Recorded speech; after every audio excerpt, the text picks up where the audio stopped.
Hey everybody, it's Thursday night, 8 p.m. You know what that means. It's time for your Big Gold Belt Wrestling podcast, and we got a lot to get into this week because it's Forbidden Door weekend with AEW and New Japan. We have a Bloodline Civil War erupting, and we may have someone from the streaming world shooting for a Money in the Bank briefcase. We're going to get into all that tonight, folks. Stay with us. Your Big Gold Belt Wrestling podcast starts right now.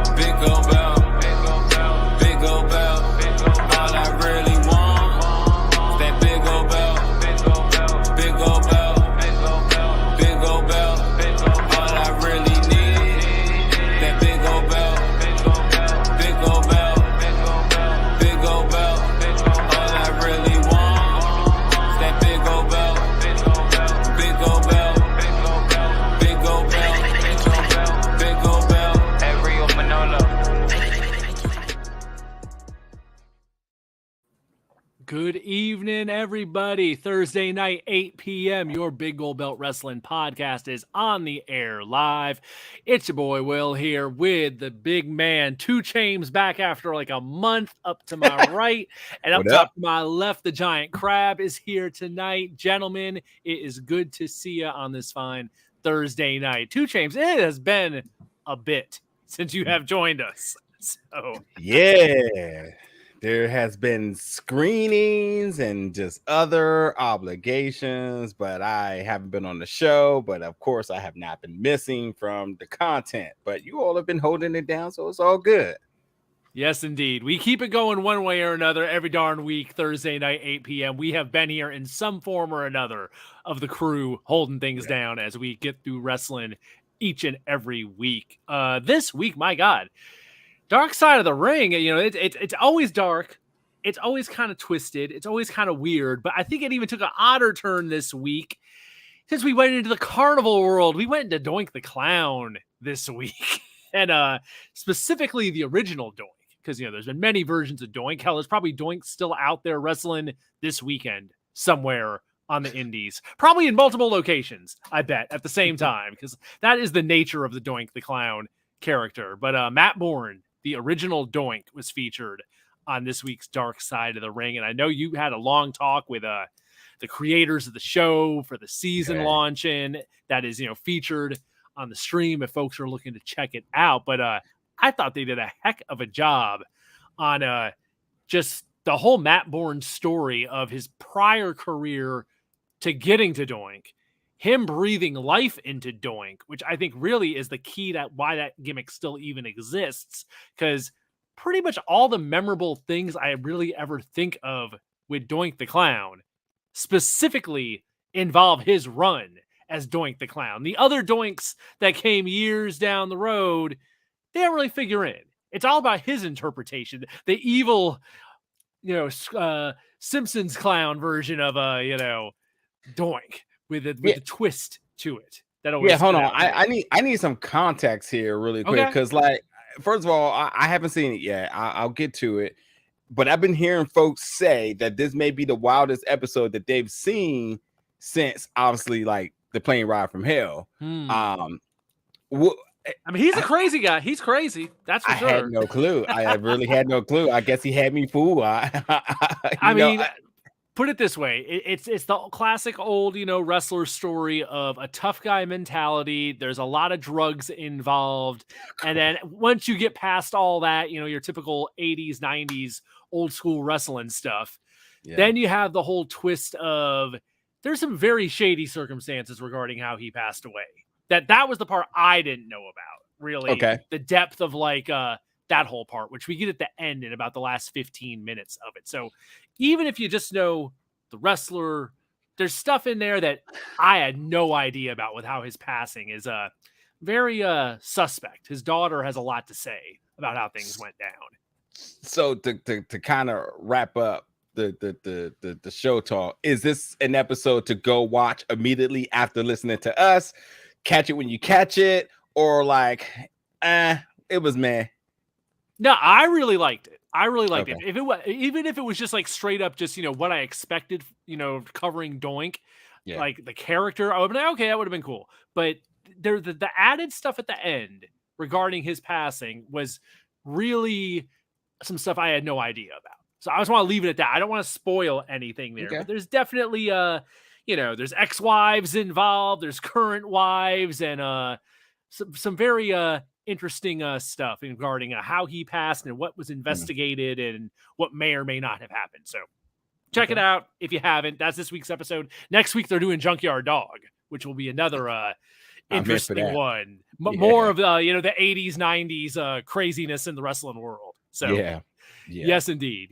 But enough about that. Dark Side of the Ring every week, Tuesday nights, 10 p.m. on Vice. This weekend is all about AEW New Japan Forbidden Door going down in Toronto.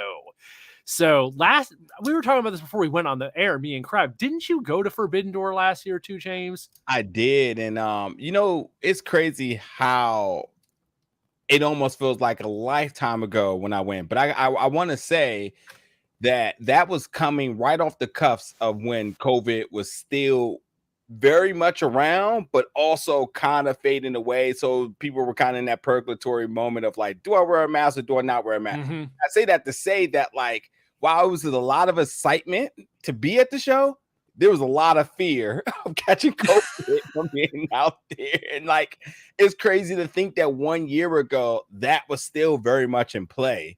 But yeah, I definitely went. Chicago I've been to Chicago a few times. Me and Jamal have been to Chicago. I think we've been to Chicago twice, I think. But I will say I've never been to what's the arena? Michael Jordan's house. United Center? United Center. I've never been there. So it was cool to be there for that.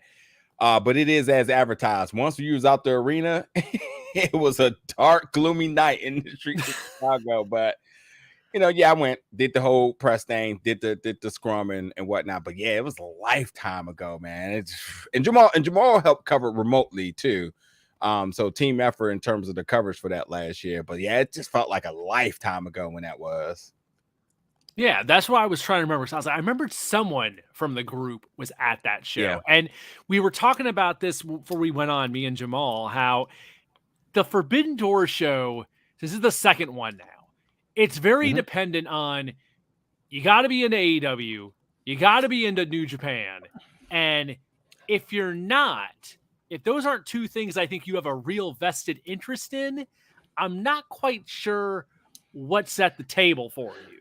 It's almost like a show where they're like, they're super serving their heart, the most niche of their audience. Because it's not even just the AEW fans. It's the ones that know New Japan too and are all about that, the idea of a crossover show between the two brands. And obviously it's successful. I mean, they draw a big crowd. They're going to have a big crowd in Toronto and there's a lot of interest in the show, but there isn't much done with it, it seems, to try to sell folks that might not be familiar with, I guess, the New Japan side, if you're just an American wrestling fan. Yeah, let me get in here, and I'll be quick because I want to hear Jamal's perspective on this too.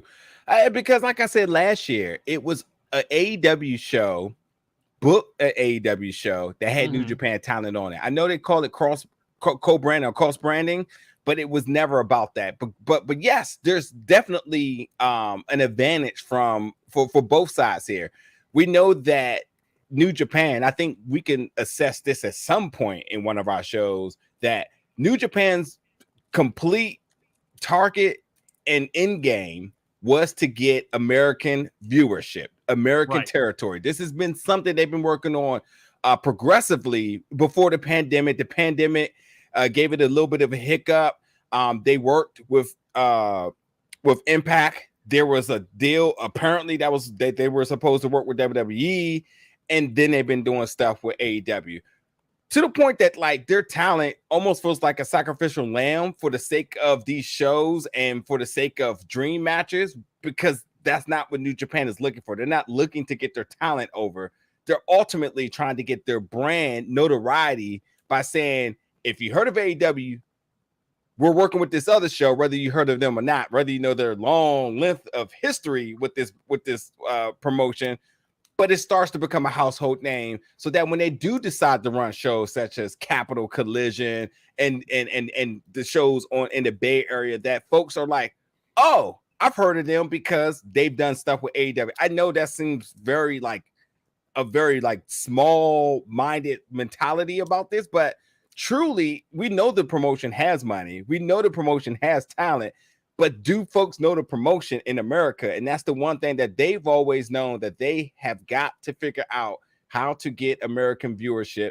And they've done everything possible to try to do so. Again, the Impact deal, getting on Access TV, then doing these cross-branded shows to the point that now folks who may never have heard of New Japan Pro Wrestling is now curious about who they are and actively maybe wanting to go see them for the sake of, one, they seen what they can do in these shows with AEW, or two, maybe some of their favorite AEW talent shows up on their show and they're like, oh, I want to see them, so I'm going to go check out the show. At the end of the day, New Japan doesn't care as long as the checks are coming in. So that's why when you think about it, is AEW actually investing into these storylines in terms of helping getting these New Japan talent over? No, because that's not their focus. They're creating dream match. Jamal says it all the time. They're booking for Reddick here, and that's all that is. It's like you get them in for these matches to say you've done these matches, and when the show's over, it's over. The business is done. They sold out. They can check out all the accolades that they want.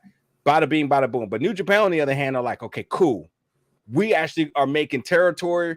We're growing our notoriety. Potentially, we're going to land a big deal if we can keep drawing in audiences by any means. So, and also the Forbidden Door is a gimmick. It's not really a thing anymore. It's a gimmick. Before we came on the air, Crab, let me throw it at you this way. I mentioned, is it kind of like the All-Star game in baseball where like it happens that one weekend, but it's not part of the schedule. And once that weekend's over, it's just forgotten about when everyone moves on. Is it kind of like that or something different, you think?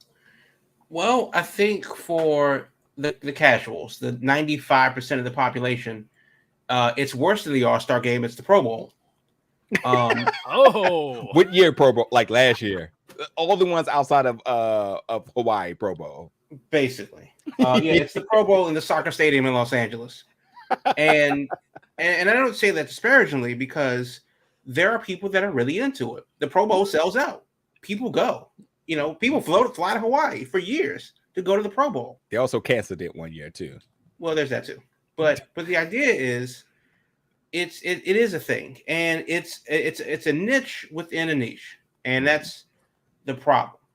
AEW, as we talked about this before, and we've talked about this in the past, AEW needs to grow the brand. They are banging their head against the ceiling as far as ratings go, as far as growth goes, as far as talent goes, and one of the biggest things that the detractors say is that AEW can't grow any stars. Well, that's stupid, but the perception is they can't, and that's because when you think of a star, you think of a person that has transcended their station in the ecosystem. So when you want a person that's going to be able to host Saturday Night Live, coin flip at the Super Bowl, throw the first pitch out of the World Series, star and have a cameo role, you want Marshawn Lynch, for example. I don't know who that guy is in AEW. That's the Marshawn Lynch of AEW. You want that guy that's going to be a recognizable face, and WWE has been cranking them out, maybe one or two of them. But they've been cranking out one or two of these guys over the past 50 years, where they've transcended, that sport. And for whatever reason, AEW doesn't seem to have that person that they're going to send into the stratosphere. So they try to do that, and you have AEW, which is this secondary company. They built what they built, and they should be proud of the gains that they have. And then you have New Japan, which, unless you are a fan of theirs or a fan of wrestling around the world, you may or may not have heard of them. And that's kind of the problem. So for me, a person that does not watch New Japan, I'm not going to stay up late to follow it. I don't care. The Wrestle Kingdom's 7 days long and it starts at 3 a.m. I'm good. But I watch DDT. So because I do watch some Japanese wrestling, you can't help but notice who New Japan is. And also I hate them because of the All Japan days, and that's a different problem. So my beef goes back to 2000 when they split. It's personal. But with that said, though, for the casuals, they don't care. They weren't there, for the split where it became All Japan and Noah. They weren't there for that. 25 years later, it's just like for these guys to be dropped out of a fucking balloon in the middle of Dynamite. Like, who are these guys? There were people at the show at Dynamite 2 weeks ago. Yeah. New Japan stuff was happening. The guy to my left is absolutely losing his mind. If he had friends, he would call him and tell him how excited he was. Jumping in the seat like a jackrabbit. Good for him. I was like, who are you talking about? I know who you're talking about. You know exactly what I'm talking about. Good for him. I'm happy that he's happy. He startled us a few times. Yeah, I mean, I heard inhumane yelps and whistles. I'm like, whose service dog is that? Somebody just stepped on his tail. That's a different problem. But this guy was be over the moon for whoever the fuck he saw. And then there's me. I literally don't know what I'm watching. I don't know why I should be invested in them. Mm-hmm. So for some guy to come out and people pop for him, you either know, And that's the problem. You can't establish somebody on if you know. And that's why, realistically, personally, I mean, I will not watch New Japan because the beef is real. But realistically, though, amongst the casuals, it's kind of like, I don't know why I should care about these guys. And that really is it. And honestly, people feel about New Japan when they explain it to me how I feel about rugby when I explain it to football fans. You may hear about it. I may show you like the coolest spot, from the last year or so, whatever. But you really gotta invest in it because you gotta find it. It's not on TV, and the game started at 1 a.m. You have no reason to care other than the fact that I told you this is the coolest thing I've ever seen. And that's kind of how New Japan feels to a lot of casuals. Oh, this is fine. But if you want to if this is cool and the build is whatever, but you want to put it behind a $50 paywall, nah. Let's have just a little fun here. Just a little fun. Fun show. If New Japan was actually going to do a co-branded show with AEW, Impact, or WWE, who do you think could actually present the best presentation? We've seen what AEW has done. We've seen what Impact has done, but we're talking about across the board financially. Who could actually put together the best presentation in terms of making it worthwhile for folks to care about the New Japan side of this deal? Well, let me just say quickly, it's not really the who, it's the why. The problem is I don't know who these people are, and AEW doesn't do a good enough job of explaining why I should care. And that would be the same problem that they would have in WWE. The reason why the Saudi shows feel special now is because they're giving us a reason to watch them, other than it's free wrestling on a Saturday afternoon. If it were just a house show that you televised, those shows were a lot less impactful than the shows that have substance. And now that we have actual substance with the Saudi shows, it's appointment television, especially because it comes on at 3 p.m. They would need to establish that level of synergy with New Japan. Anybody would, whether it's Impact or AEW or WWE or whoever, CMLL or whatever. I need to see them more than once a year. And then it can't just be this is New Japan month. And more importantly, this is what needs to happen on the back end. They need to send guys to Japan. They need to like realistically, if we're going to do a thing, it can't just be one way. You can't just drop them in my lap, because Forbidden Door is in June. So after Memorial Day, after the pay-per-view, we got to rush to build the pay-per-view, to build the next pay-per-view for the New Japan deal. Okay, cool. And then that's it for another 11 months. I'm going to forget because I don't watch it. I don't know when New Japan comes on. Even if I wanted to, I don't know why I should care about these guys. So there has to be synergy between the two brands. And if they wanted to do a thing in June and then send the guys over in November, because the last pay-per-view for AEW is All Out, and then they do Full Gear. Yeah, Full Gear is in November. So cool. If they wanted to do a New Year show, or maybe not Wrestle Kingdom, but one of the nights of Wrestle Kingdom be the AEW co-branded show. I'm doing it over there. Now. Yeah. That's that. One thing we talked about previously to James was the Okada Danielson match that they're, they are really, one of the half of the main event, and they're really, I think the hardcores selling that match hard, because first time ever. It's a match a lot of people have talked about for a long damn time. And when it was announced, it didn't click with me right away the way I thought it would, after someone who had thought about that match for years.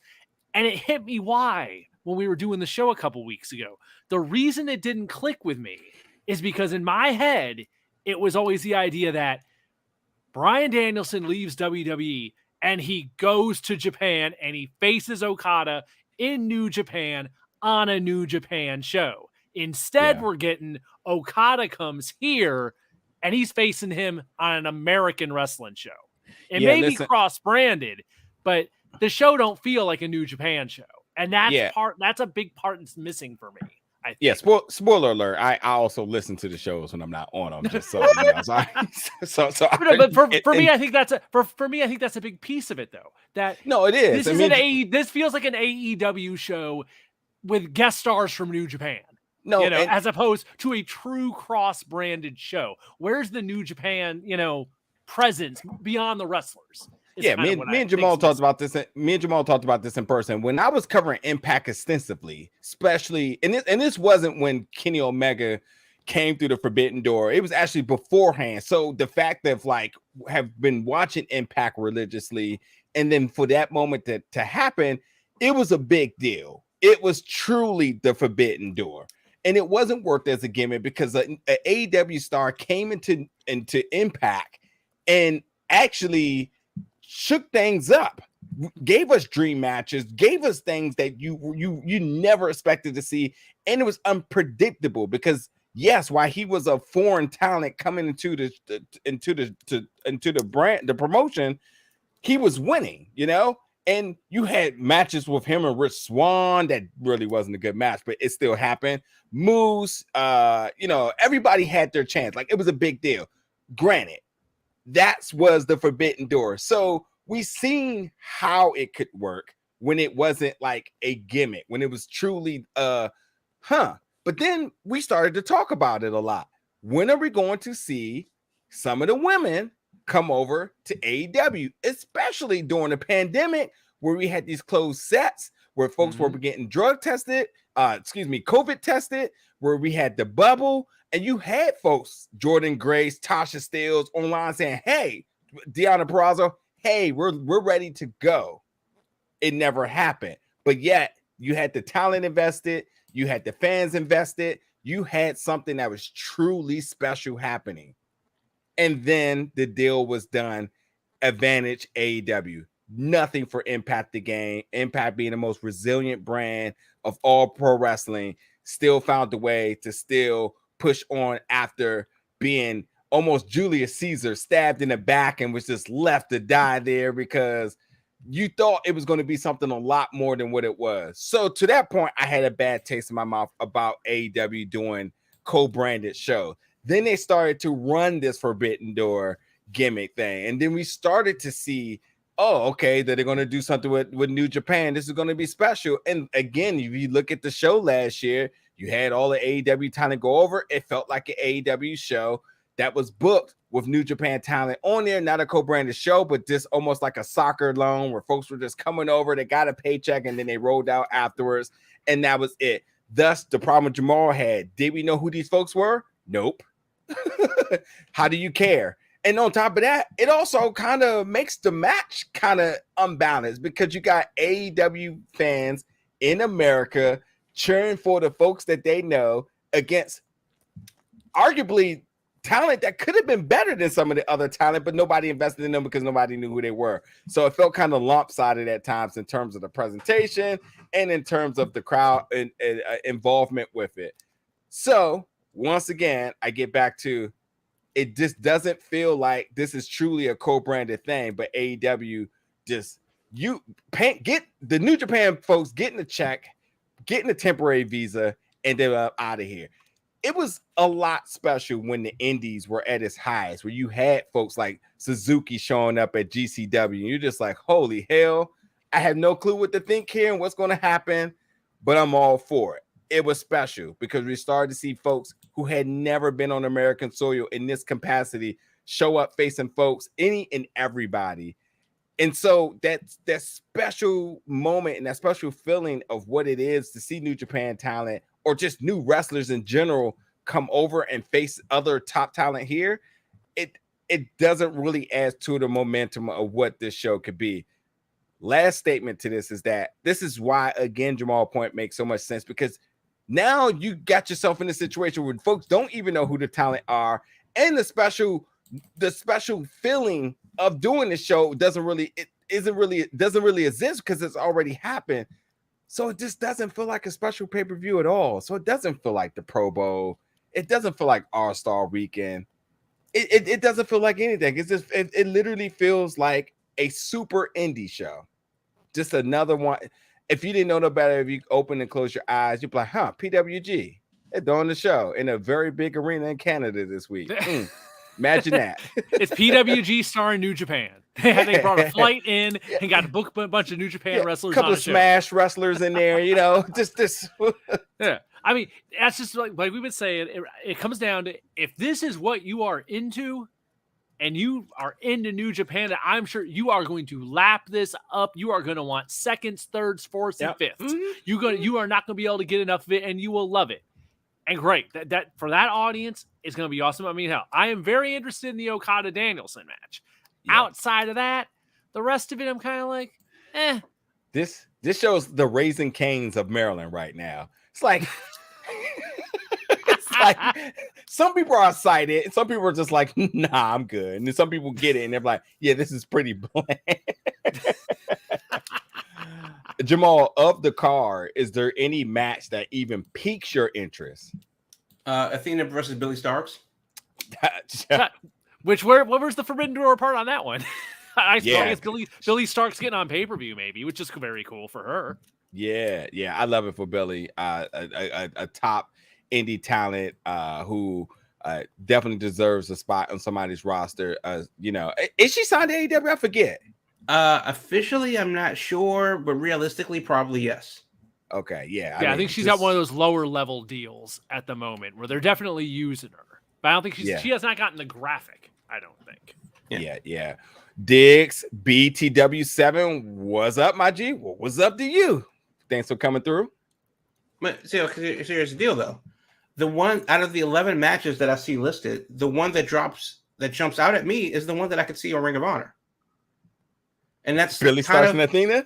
Yeah, because that's kind of my overall point, is that, like, I know of the names because I can read. These names don't mean anything to me. And because they're dropping these people as, like, the hints and then cool. That's what it is. I don't have a reason to care about any of these people. So I'm just going to go with what I know. And unfortunately, that's on the pre-show. So, hey, fucking hey, everybody wins. I can see it for free. Well, listen, at this point now, that's the thing. Like, these matches are just what the independents are. You go in there with no storyline. You see a name in the name. You say, okay, let's see what happens. I would normally 100% agree with that when it's not $50. And that's the problem for me. It's that, an indie show, I have no problem, seeing two dudes in black trunks with no gimmick go out there and chain wrestle for 8 minutes. Perfect. Yeah. But that's usually costs $5 and I get a snack. So, I mean, for $50 for a 5-hour long show, because it's not ending at 11. It's kind of like, eh. And also, I hate the feeling that when I'm like, I hate the feeling of being told what to care about. That's really, it's more of the the influence that you have to care about this because this is important, but you're not giving me any context other than trust us. Yeah. And of course, the response to that would be, well, you can just do your own homework, or you can just watch New Japan. How can we refuse to watch it? I don't want to do fucking homework to watch a show. Exactly. But then again, why should I invest in the show that I don't know anything about?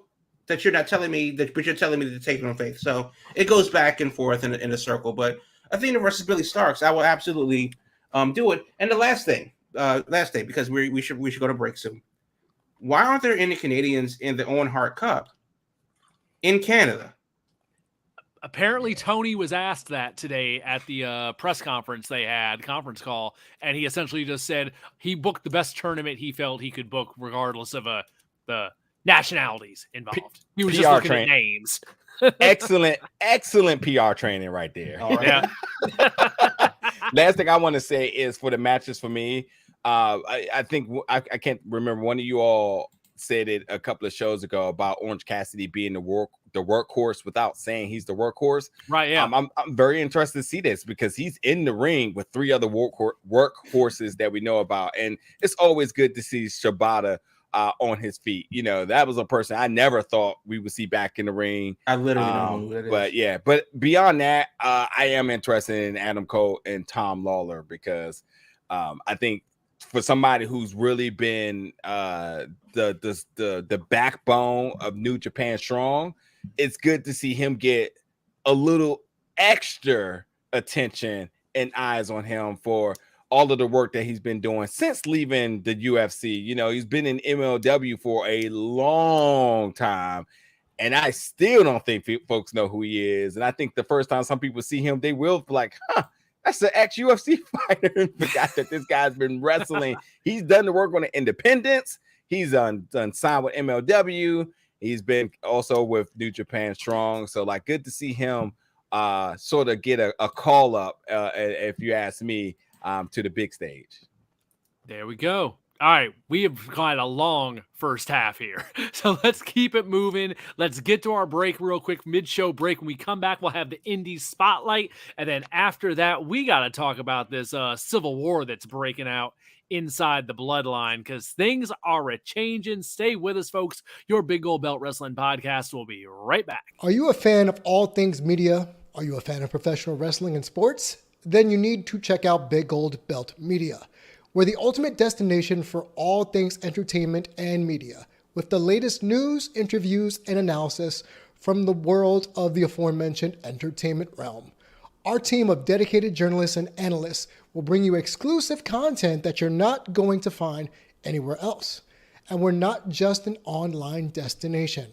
We attend live events, conventions, bringing you behind-the-scenes access and exclusive content that you're not going to find anywhere else. Plus, you can show your support for our brand by subscribing to our Patreon, patreon.com/BigGoldBelt. Join the Big Gold Belt Media community today and stay ahead of the game.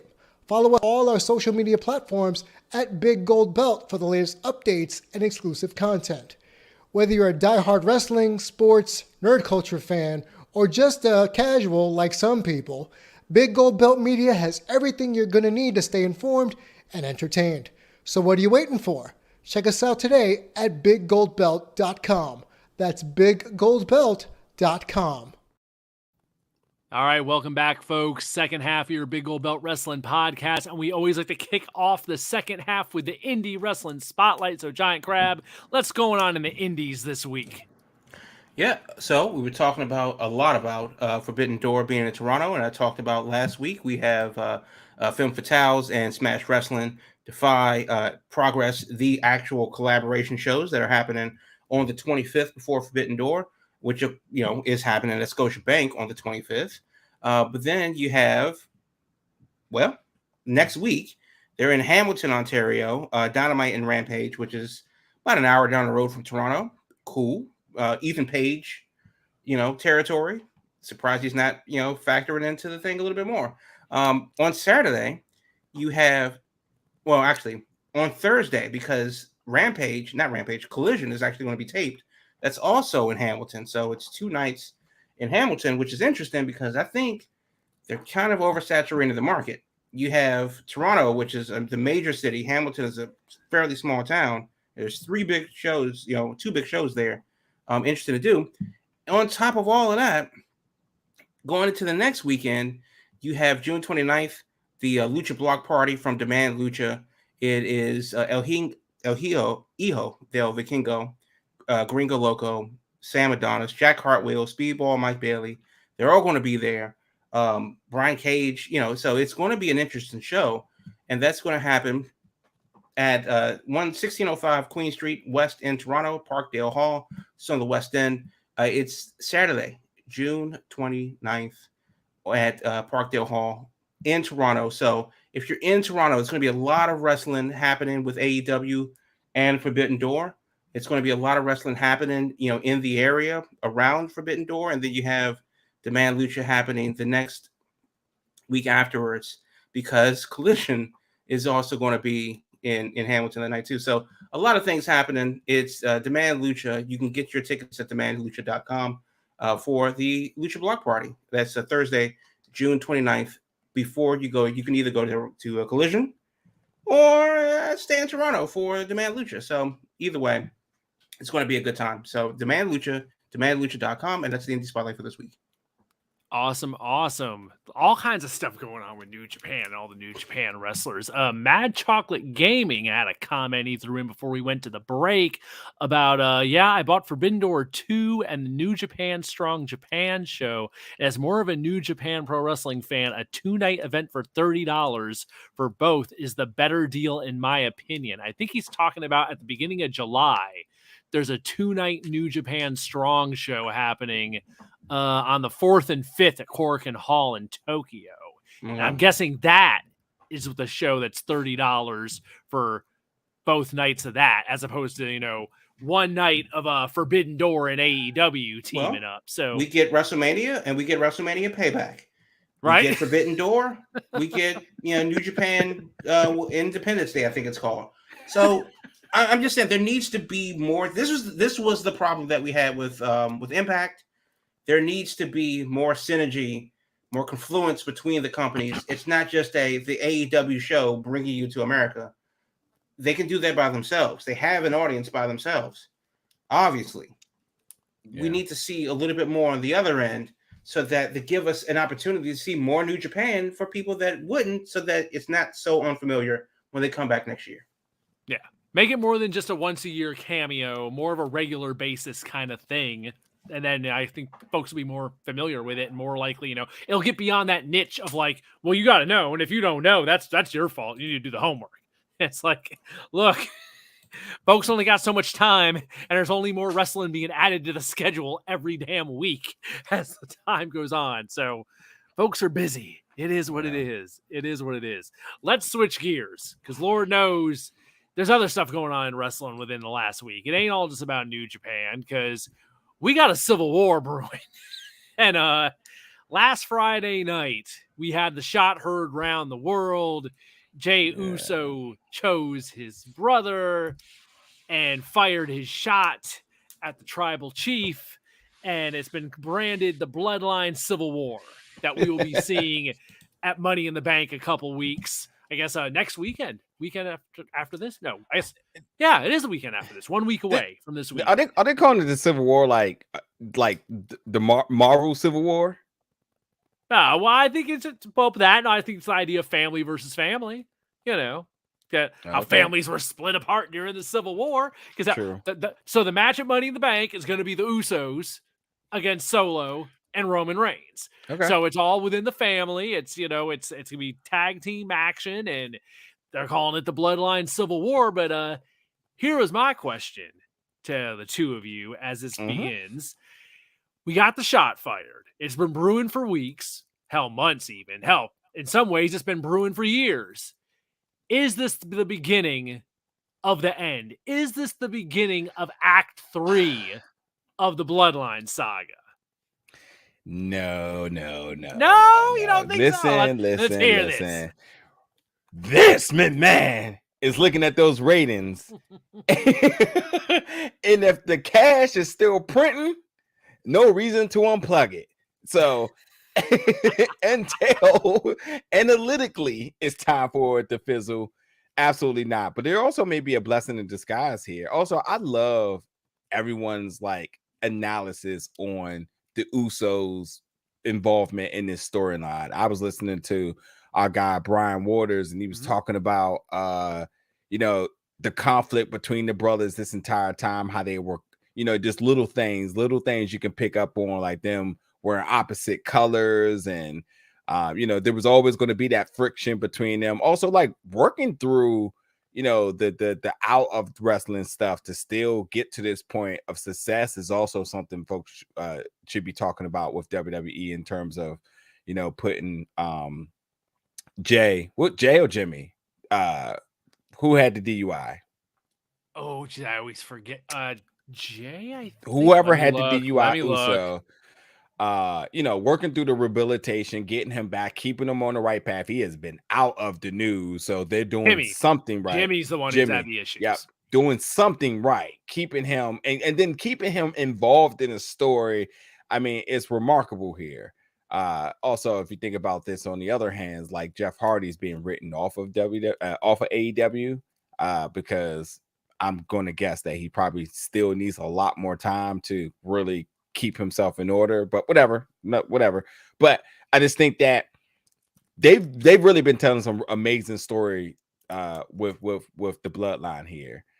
But the blessing in disguise here, and I thought I would never say this here, is that no, this is not the time for Roman, because Roman still has that one ultimate contender that he must face. And I truly think that's going to be the end. And I think the Rock talk should start to steam up again. And you know why? Because when I said it wasn't happening before, I said, oh, the guy's too busy. Black Adam and $7 and and now you can take a look. Now he ain't that busy anymore, as you see he's making his return. You think he needs it more now than he did a year ago? I think that there has to be a moment of being humbled, and I also think that yes, there's a mutual benefit now, because truly, if you felt like his image may have been tainted, I heard some folks saying that. I didn't agree, but if you felt that there may have been a blemish on his image, or if you felt like he was losing a little bit of momentum and steam, the Forbes list was absolutely say different. If you talk about, oh, is he doing good because of the XFL? Oh, he lost this show. Oh, Black Adam didn't do good. All these things that don't really make sense in terms of a blemish towards his image. But maybe it is a sense of perception, which does truly matter when it comes down to the folks spending their money. I think he comes back to his roots. And I think you put one of the biggest names in all of entertainment against one of the biggest stars in all of pro wrestling. I think there's a mutual benefit for both. And I also think it's because before, Roman had to win that match. I don't feel the same anymore now. I don't think he necessarily has to win. I think The Rock actually could come into a match that makes sense, a program that could work for 3 months to ultimately give The Rock a win, to give him a last run, to give him his Hall of Fame. There's a lot you can do at this point now with The Rock, but The Rock career ain't so linear to success. There's been a little bit of speed bumps there. So I think that we're seeing some really good things happening with the storyline.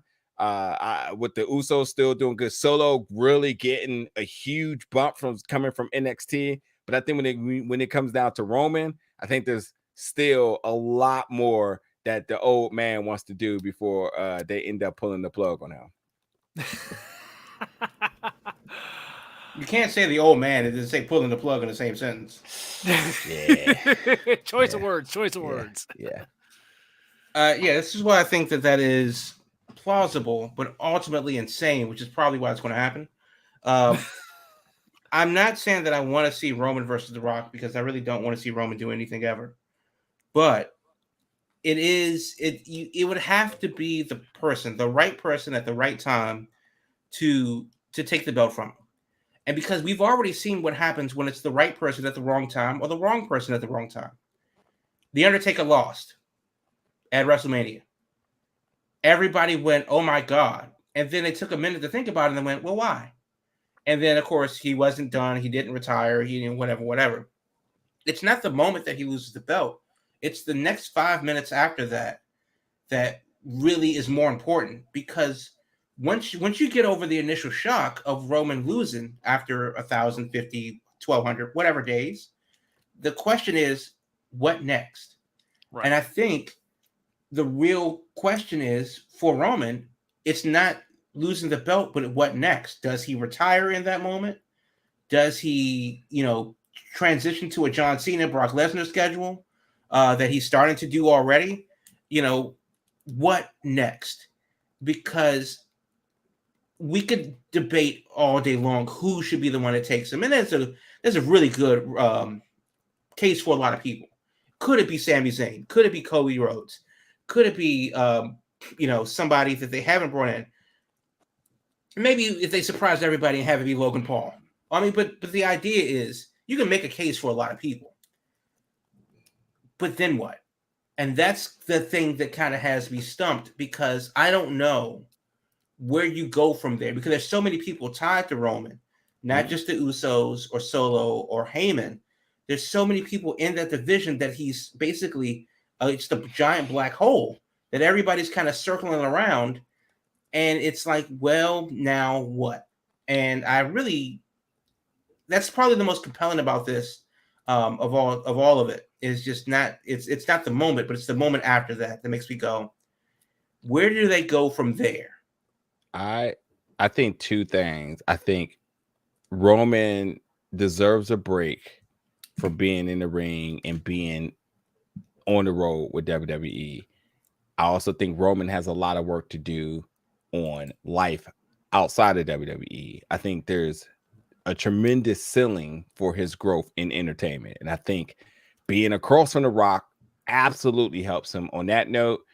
But it's time to see him think about life outside of WWE. That doesn't mean to leave WWE, but that means that you need to be doubling down on these checks. He's not involved with Disney. He's not doing anything with ESPN. I mean, yes, he's done some interviews, but I mean, like, we need to see what's his talents outside of WWE. That's his next step.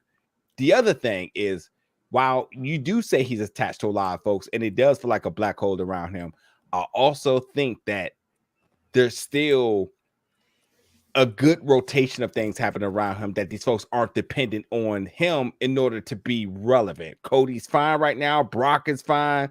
The Usos will be fine. Solo is the one to keep an eye out on. What to do with Solo? Or does Solo attach to Paul Heyman and they keep it going?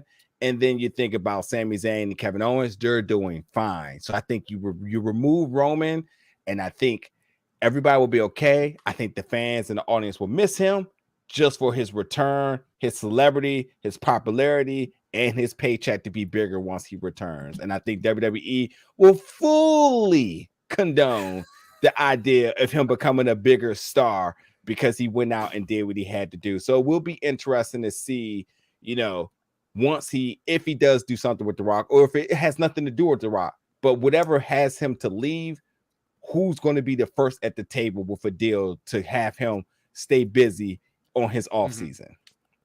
I look at it just. Well, I'm sorry. Let me ask this real quick. Let's say The Rock does come in. They do the thing. They build the match. It is what it is. The Rock wins and takes the title, the intergalactic title from Roman Reigns. And then what? Rock and Cody. Easy story to tell there. I mean, the biggest thing with me with The Rock is anything with The Rock is temporary. It's not. Right. It's not for the long. 1,000%. So. But think, if Cody didn't beat Roman, which clearly a lot of folks are still out on that decision, him beating The Rock is a bigger deal. It would make up for it. It would definitely make up for it. Yeah. It would definitely even things out in a way that that is true. That's definitely true. I don't know if a Rock and Roman match necessarily needs the title and the 1,000+ days involved to matter. It's like a formality at this point now. Yeah, it's kind of there. I mean, the big thing I just keep going back to when Jey Uso pulled the trigger last week, the big thing I just keep going back to in my head is the whole story started with Roman and Jey. That's where we started with this.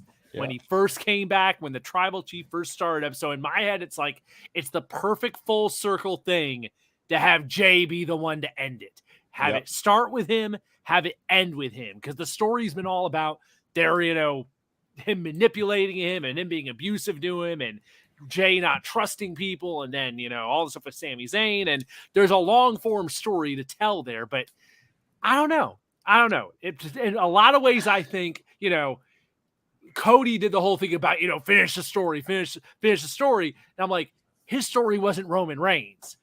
The case can be made that Jey Uso's story is Roman Reigns from the beginning of this thing to the end. But then at the same time, I'm like, Jey Uso world champion after all this, but or is it just him dethroning him as the tribal chief, which it does follow the same narrative, and that is what they were playing into this week, was the whole idea of I'm grooming you to be the tribal chief. Nowhere in that were they talking about I'm grooming you to be champion. I'm grooming you to be the tribal chief. And listen, I say this with the most what's the word I'm looking for here? Sensitivity. The most sensitivity. If Jay was to win the championship, it's going to feel like when Kofi Kingston won. It will be not a historically as of a big deal, but it will feel like, now what? Right, because it's all about the follow-up. It is all about the follow-up. It's just like Jamal said, it's all about the follow-up. And I will say this, regardless whether it's Jay, Cody, anybody we're talking about, the key thing I think that needs to happen is Roman finally loses. He has to go away for a significant chunk of time. If he sticks around, his shadow will overwhelm whoever wins that belt. He has to disappear. He's got to go away and not be a presence after that for a while. So, let me ask you this.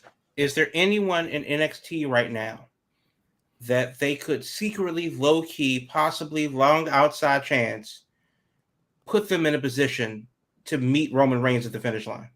No, because I honestly, they could, but it would also really discredit the work they've been doing with Cody, because Cody comes in as an outsider. And whether you want to say he came from NXT or AEW, but he's an outsider who comes in with lineage for sure. But I believe he's the model in terms of working from the bottom to get into the top, to get in that big moment. I think we have to see Cody cross the finish line before somebody else could just be catapulted up. Also, I think in terms of good faith, and as I like to call, what should be the Ricky Starks campaign. If you're going to pull in the next big name from AEW, you got to show that this transition works. And I think AEW needs to be looking at folks that they'll run all the way with you to the finish line. There's been a lot of talk about from the beginning that they got to make him to show, hey, you come over here, we'll take care of you. And I will say this though, if it has somehow some way that Jimmy Uso was the one to win, WWE does a really good job with the trios, and I think the three brothers being aligned together works. And yet you don't necessarily book them the same, but you have to take a look into the book of the New Day and see how to make that work with some longevity. But as I said, and as you said, Will, then what? Once he wins, then what? And that, I think, is a big problem. And the then what for Kofi was we don't got anything? Send in Brock. You get a title run to the fall, and then that's that. You got a good 6 months, kid. That's what you got.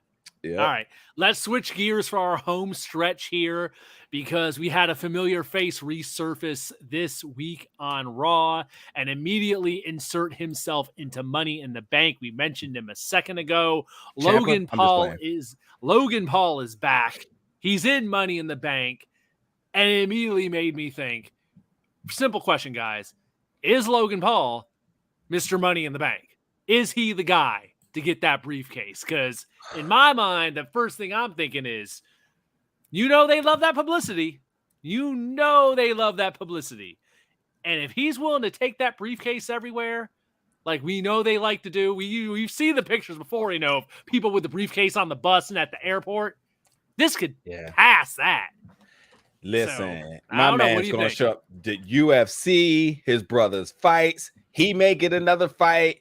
KSI doing something silly, having the Money in the Bank briefcase with his water on top of it. I mean, it makes not prime on it. He's gotta have his prime on it. the business potential here is crazy. It's hard to say no. I just feel bad that LA Knight has to be in this match because that's who I want to win this entire time. But it's so hard for him to not. So here's what I say: him getting in this match felt a lot like it felt a lot like Austin Theory last year, where it was like, oh, Vince McMahon got a plan, he's running with it, and no one's gonna stop it. You're right about LA Knight. People are loving LA Knight, and that's the first thing people were throwing at me. It'll ruin LA Knight, and I don't know about that, but like you're saying, business, we know they love that business. What do you think, Crab? Could you see Logan Paul run around with that damn briefcase like on every damn stream and every appearance he makes all over the place? Of course. And just because he wins the Money in the Bank briefcase doesn't mean that he has to challenge for the world title. He can challenge for any belt that he wants, right? That's how they're doing it nowadays. Yeah. It's pretty much open to whatever. Right. He just has a year to do it. So, and even if he does that, then he can challenge for, Rollins consolation prize or whatever he wants to do. So WrestleMania rematch right there. There's a ready-made story. Yeah. So, I think it can happen because that's what they brought him in for. They brought him in for the notoriety. They brought him in for his ability to, if Pat McAfee was a better wrestler, they would have used him. I mean, because that's what they're bringing him in for. So I don't like it, but I can see it happening just because of what they want to do. And the fact that precedent has already been set. People have already cashed it and lost. People have also cashed it and not for the biggest belt. So they can do a lot of different things with it, but I don't like it, but that makes the most sense. It is. Okay, so the question that people were hitting me with, would it ruin LA Knight if he don't win the Money in the Bank this year? As hot as he is right now. I guess I got more of a question because I mean that's more of a yes or no, but like if Logan doesn't win, then what do you do to prevent him from doing so? He has to be the odds-out favorite at this point.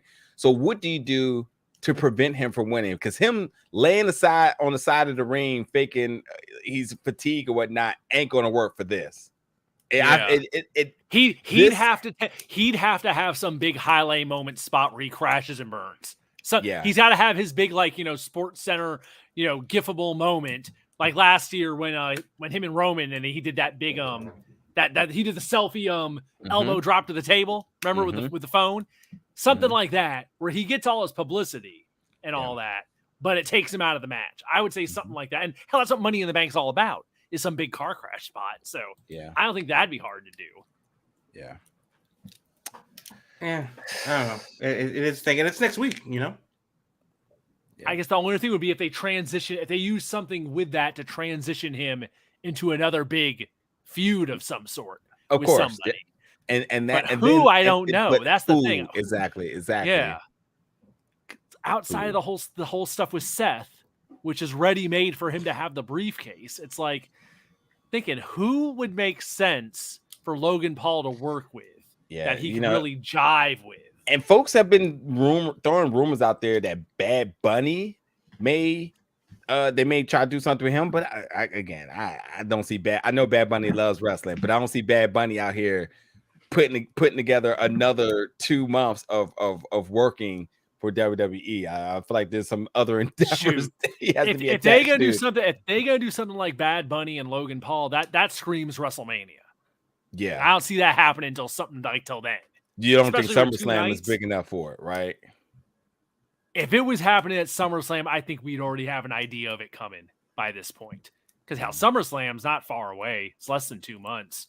Yeah, I think we'd have a better idea of it at this point. I don't know.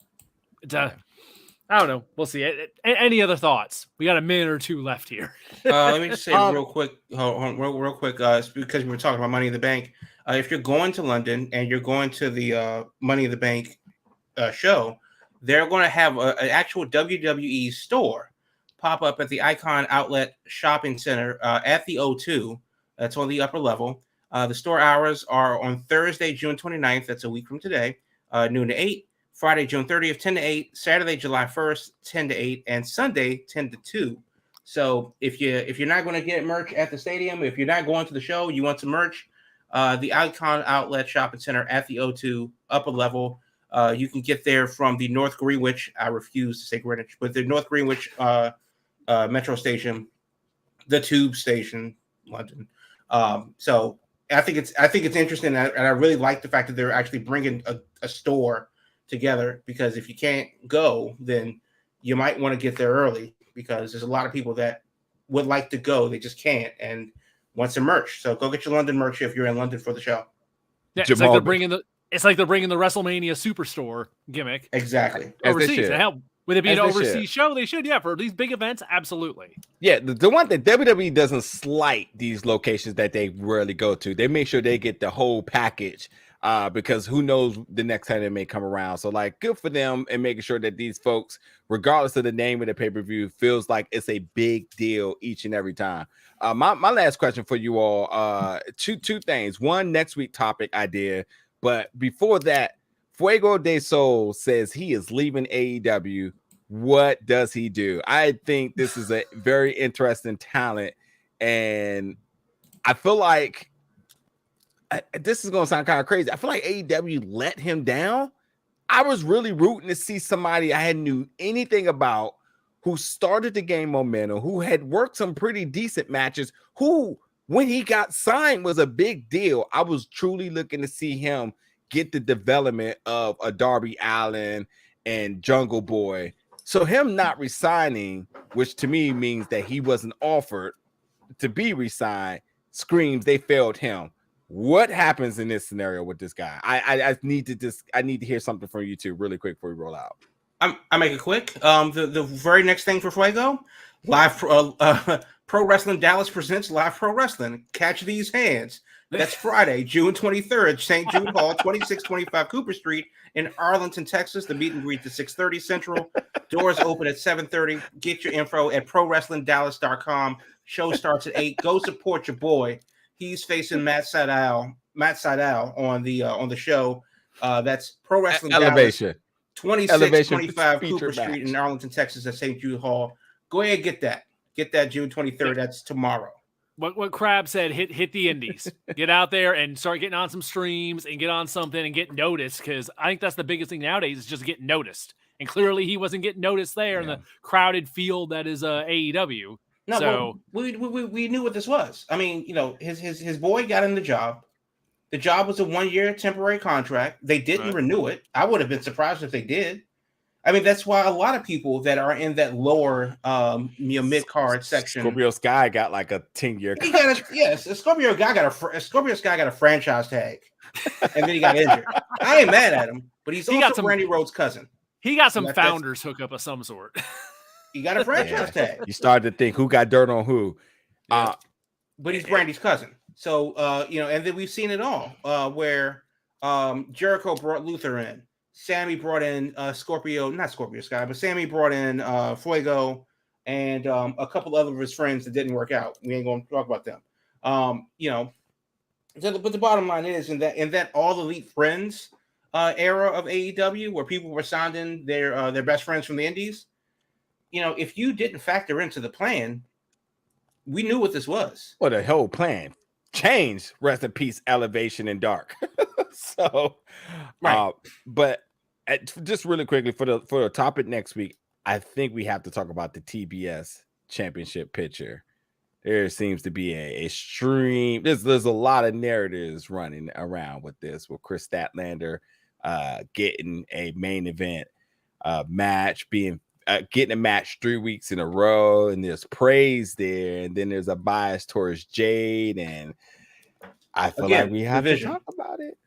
All right, let's talk about it next week. Let's talk about it next week. Let's get on the other side of Forbidden Door, and by then we'll see what happens next Wednesday on Dynamite. Maybe the trend will continue. All right, folks. Every Thursday night, 8 p.m., it's your Big Gold Belt Wrestling podcast streaming live on. Let me run it all down here, 2 Chambers. Remember, we're on the YouTube, We got the Twitter feed. We're on Twitch. All of the things. We had people from Twitch coming on tonight in the comments, which was great to see. So streaming live 8 p.m. And then, of course, the next day, the podcast version drops. If you're looking for the audio form on all your favorite podcast platforms, that drops on Friday morning. Of course, you have BigGoldBelt.com, the website for all the news in wrestling, comics, entertainment, all that good stuff. And, of course, social media, Big Gold Belt everywhere at all times to find Big Gold Belt Media with everything we do. But Thursday nights, we are here to talk wrestling. We will be back next week to keep it going. So in the meantime, we have Forbidden Door this weekend. I'm sure we'll be talking some Money in the Bank next week. And I guess the TBS title picture and what the latest on that is. So folks, we will see you next week. Thanks for joining us, and we will talk to you again later. I really need that big old belt.